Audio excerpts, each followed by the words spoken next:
फिरौन मिस्र का बादशाह कैसे बना? फिरौन बादशाह बनने के पीछे भी एक कहानी है। कहा जाता है कि फिरौन अस्फहान शहर का एक गरीब अत्तार था।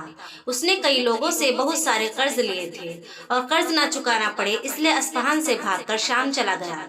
लेकिन शाम में उसके पास कोई रोजगार नहीं था, तो रोजगार की तलाश में मिस्र जा पहुंचा।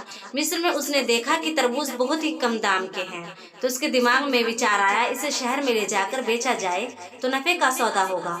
तो वह चुनाचे इस गांव से बहुत सारे तरबूज लिए और चल दिया शहर तरबूज बेचने। लेकिन शहर पहुंचते पहुंचते रास्ते में कोई चुंगी भी आई और फिर उनको हर जगह चुंगी देनी पड़ी। इस तरह उसके पास शहर पहुंचते पहुंचते केवल एक तरबूज बचा, क्योंकि बाकी तरबूज चुंगी में चले गए। अब फिर समझ चुका था इस मुल्क में कोई शाही इंतजाम नहीं है, साथ ही कोई भी चाहे शाही अफसर बनकर माल वसूल कर सकता है। मिस्र में उस समय बीमारी फैली हुई थी, लोग ज्यादा मर रहे थे और फिर ने इसका फायदा उठ लिया और कब्रिस्तान में जा बैठा। और जब कोई मुर्दा लेकर कब्रिस्तान में आता तो उनसे कहता है कि मैं शाही अफसर हूँ, मुर्दों पर 5 दिरहम टैक्स लगा है तो मुझे 5 दिरहम दो, फिर दफन करो। इस तरीके से उसने कुछ ही समय में बहुत सारा माल इकट्ठा कर लिया।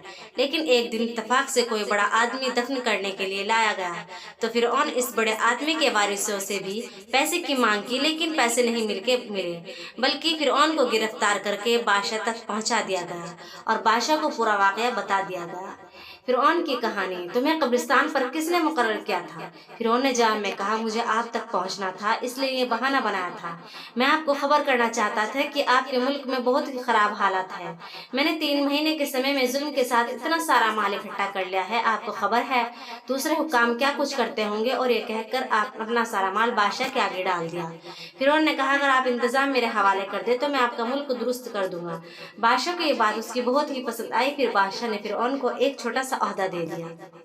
फिरौन ने भी बादशाह और आवाम को खुश कर रखने के लिए अच्छे अच्छे तरीके इख्तियार किए। सिलसिला धीरे धीरे चला और एक दिन फिरौन को तमाम लश्कर का अफसर बना दिया गया। जब मुल्क मिस्र का बादशाह मरा तो वहाँ की आवाम ने फिरौन को तख्त पर बैठा दिया और इस तरह से फिरौन बन गया मिस्र देश का बादशाह। मिस्र का बादशाह फिरौन की लाश इतिहास। फिरौन ने खुदाई का दावा किया कि मैं रब हूँ और सबसे पहले उसके वजीर हामान ने फिरौन को खुदा माना और सजदा किया।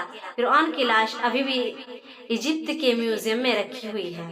फिरौन के ज़माने में हज़रत मूसा अलैहिस्सलाम नबी थे। फिरौन के मरने के बाद भी उसकी लाश सड़ी नहीं और उसके शरीर के गोश्त बढ़ते हैं। फिरौन की लाश पर हर साल 14 मार्च को जंगली चूहे छोड़े जाते हैं और उसका सारा गोश्त चूहे नोच खाते हैं। फिरौन ने जब खुदाई का दावा किया तो अल्लाह पाक ने फरमाया, मैं उसके जिस्म से जान रूह निकाल लूंगा और उसकी लाश को क़यामत तक लोगों के लिए इबरत की निशानी बना दूंगा। फिरौन की लाश अगर आज भी आप देख लें तो आपको लगेगा जैसे कोई आदमी सोया हुआ है। फिरौन की लाश ना जमीन लेती है ना पानी, इसलिए उसकी लाश को हवा में रखा गया है। अल्लाह ताला हम सब की हिफाजत फरमाए। वीडियो अगर अच्छी लगी हो तो लाइक और सब्सक्राइब करना और सदका जारिया समझकर सवाब की नियत से शेयर जरूर करें।